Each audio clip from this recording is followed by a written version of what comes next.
porque crees en Jesucristo. ¿Es una decisión propia o una herencia del pasado? Hoy exploraremos el impacto del cristianismo en el Nuevo Mundo, cómo llegó, cómo se impuso y cómo transformó las creencias de culturas tan ricas como los aztecas, los mayas y los incas. Reflexionaremos sobre una pregunta esencial: si quienes llegaron a estas tierras hubieran traído otra fe, ¿qué religión tendrías hoy?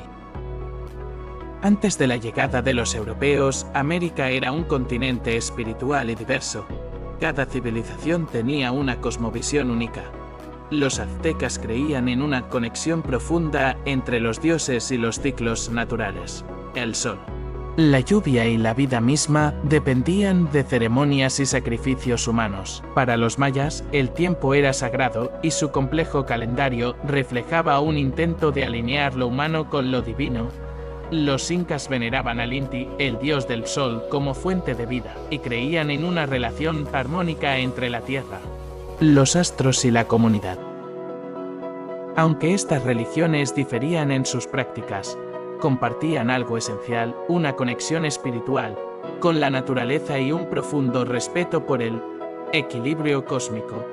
Pero no todos los rituales eran pacíficos. En el mundo azteca, se creía que el sol necesitaba sangre para seguir su curso, lo que llevó a la práctica de sacrificios humanos. Mientras tanto, los incas usaban ofrendas de alimentos y animales para honrar a la Pachamama, la Madre Tierra. Cuando los conquistadores llegaron, trajeron consigo un mensaje de redención, pero también una visión de superioridad. Hernán Cortés, al entrar en Tenochtitlán, quedó asombrado por la majestuosidad de la ciudad, pero horrorizado al presenciar los sacrificios humanos. Para los españoles, estas prácticas eran evidencia de que los pueblos indígenas necesitaban salvación. Los misioneros intentaron reemplazar los dioses tradicionales con el dios cristiano. Sin embargo, en el fondo, había paralelismos interesantes. Los sacrificios de los aztecas buscaban la continuidad del mundo, mientras que el cristianismo ofrecía la historia de un sacrificio único para la redención eterna. En ambos casos, la sangre era vista como un símbolo poderoso. La evangelización en América tuvo muchos rostros. Por un lado, hubo quienes, como Bartolomé de las Casas, defendieron a los indígenas y promovieron su conversión desde el respeto.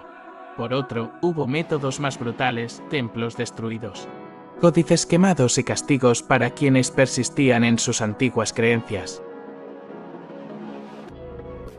En algunos lugares se creó un sincretismo religioso. Los indígenas adoptaron elementos del cristianismo, pero los mezclaron con sus propias tradiciones. Un ejemplo es la veneración de la Virgen de Guadalupe, que algunos interpretan como una continuidad de la diosa Tonantzin, madre de los dioses aztecas. El cristianismo trajo conceptos de amor, perdón y vida eterna. Las religiones autónomas, en cambio, ponían énfasis en el equilibrio entre el ser humano y la naturaleza.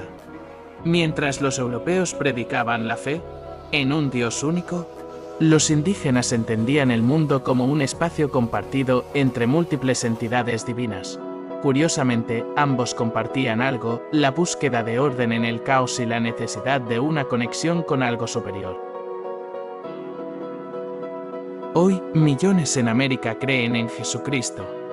Pero, ¿es esto una elección consciente o el resultado de un adoctrinamiento histórico? Imagina por un momento que quienes llegaron a estas tierras hubieran sido musulmanes o budistas. ¿Seguiría siendo cristiano? La fe, aunque poderosa, también es moldeada por el contexto histórico y cultural. En la actualidad, ¿el cristianismo en América ha evolucionado? Aunque sigue siendo una fuerza espiritual dominante, las raíces indígenas no han desaparecido. En México, la danza de los voladores honra al sol. En los Andes, la Pachamama sigue siendo venerada. Estas tradiciones nos recuerdan que la fe es un mosaico, no un monolito. La historia del cristianismo en América es una historia de encuentros, imposiciones y transformaciones. Hoy, la pregunta no es solo por qué crees, sino cómo das sentido a esa creencia. ¿Es una herencia pasiva o un camino elegido? Si esta historia te hizo reflexionar, comparte el video y comenta qué significa para ti creer.